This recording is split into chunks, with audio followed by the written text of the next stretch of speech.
ওম নমো ভাগবতে বাসুদেবায়। জয় শ্রীকৃষ্ণ। রাধে রাধে।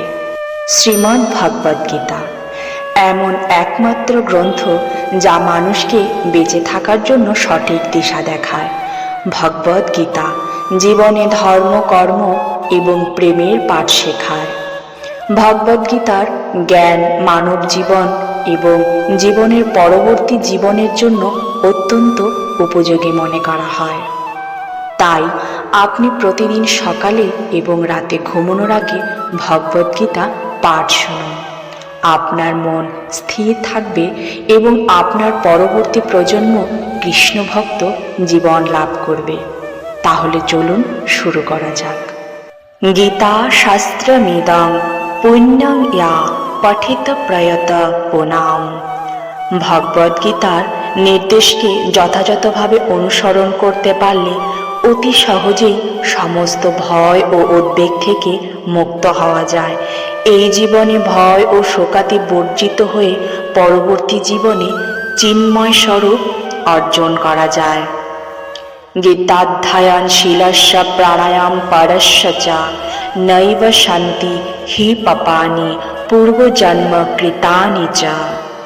কেউ যদি আন্তরিকভাবে এবং অত্যন্ত গুরুত্ব সহকারে ভগবদ গীতা পাঠ করে তাহলে ভগবানের করুণায় তার অতীতের সমস্ত পাপকর্মের ফল তাকে প্রভাবিত করে না।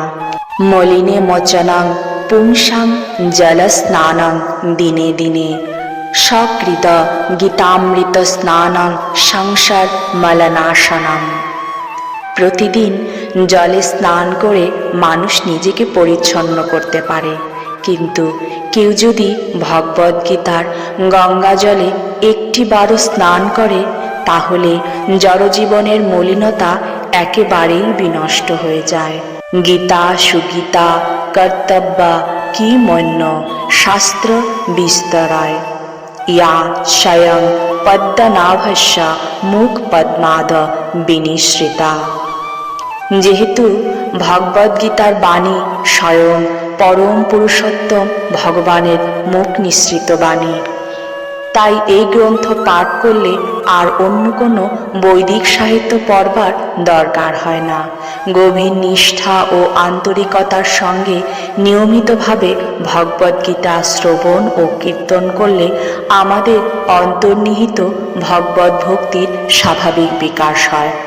বর্তমান জগতে মানুষেরা নানা রকম কাজে এতই ব্যস্ত থাকে যে তাদের পক্ষে সমস্ত বৈদিক সাহিত্য পাঠ করা সম্ভব নয়। সমস্ত বৈদিক সাহিত্য পড়বারও প্রয়োজন নেই। এই একটি গ্রন্থ ভগবদ গীতা পাঠ করলেই মানুষ সমস্ত বৈদিক জ্ঞানের সারমর্ম উপলব্ধি করতে পারবে। কারণ ভগবদ গীতা হচ্ছে বেদের সার এবং এই গীতা স্বয়ং ভগবানের মুখ নিঃসৃত উপদেশবাণী। ভারতামৃতা সর্বসং বিষ্ণুভক্তাদ বিনিশ্রিতাম গীতা গঙ্গদাকং পিতা পুনর্জন্ম না বিদ্যাতে। গঙ্গাজল পান করলে অবধারিতভাবে মুক্তি পাওয়া যায়। আর যিনি ভগবদ গীতার পূর্ণ পীযূষ পান করেছেন তার কথা আর কি বলবার আছে।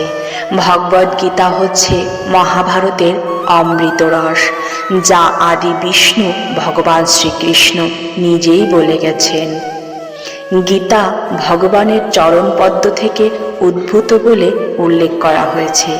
ভগবানের মুখ ও পায়ের মধ্যে অবশ্য কোনো পার্থক্য নেই, তবে আমাদের এটি বুঝতে অসুবিধা হয় না যে ভগবদ গীতার গুরুত্ব গঙ্গার চেয়েও বেশি।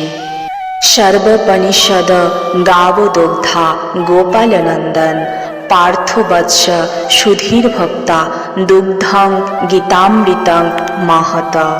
এই গীতাপনিষদ ভগবদ গীতা সমস্ত উপনিষদের সারাতিসার এবং তার ঠিক একটি গাভীর মতো এবং রাখাল বালক রূপে প্রসিদ্ধ ভগবান শ্রীকৃষ্ণই এই গাভীকে দহন করেছেন। অর্জুন যেন গোবৎসের মতো এবং জ্ঞানীগুণী ও শুদ্ধ ভক্তেরাই ভগবদ গীতার সেই অমৃতময় দুগ্ধ পান করে থাকেন। একাং শাস্ত্রাং দেবকী পুত্র গীতাম एको देव देवकी पुत्र एव एको मन्त्रस्य नामानि यानि कर्मपक्कं तस्य देवस्य सेवा। বর্তমান জগতে মানুষ আকুলভাবে আকাঙ্ক্ষা করছে একটি শাস্ত্রের, একক ভগবানের, একটি ধর্মের এবং একটি বৃত্তির। তাই একাং শাস্ত্রাং দেবকী পুত্র গীতাম, সারা পৃথিবীর মানুষের জন্য এই একক শাস্ত্র হোক ভগবদ গীতা।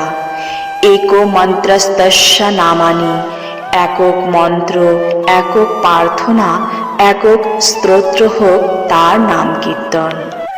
গীতার নামসমূহ আপনি প্রত্যহ পাঠ করুন। গীতা, গঙ্গা, সাবিত্রী, সীতা, সত্তা, প্রতিব্রতা, ব্রহ্মাবলী, ব্রহ্মবিদ্যা, ত্রিসন্ধ্যা, মুক্তিগেহিনী, অর্ধমাত্রা, চিদানন্দা, ভবগ্নি, ভ্রাণিনাশিনী, বেদত্রয়ী, পরানন্দা, তথার্থ জ্ঞান মঞ্জুরি।